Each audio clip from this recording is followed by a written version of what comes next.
կյանքում սրտանց պատարակի չմասնակցած, երբևէ չապաշխարած, այսինքն ծնկի չեկած եւ Աստծոց թողություն չխնդրած մարդը համարձակվում է մխրճվել այդ համակարգ եւ իր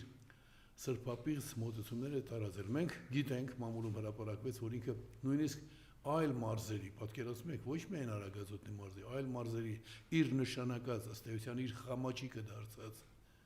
պաշտոնյաներին կարգադրել է, որ համայնքապետերին էլ իրենց հերթին կարգադրեն ու մարդ բերեն լցնեն։ Պատկերացրեք, ամեն մարդ կիրակի օրը պետք է գնա իր տարածքի եկեղեցի, այդպես է ընդհանուր կարգը։ Եվ իսկապես ինքը այս դեպքում ինքը ցույց տվեց, որ հանրությունը արհամարհում է իրեն, ոչ միայն հանրությունը, այլև իր ենթակաները, եւ մենք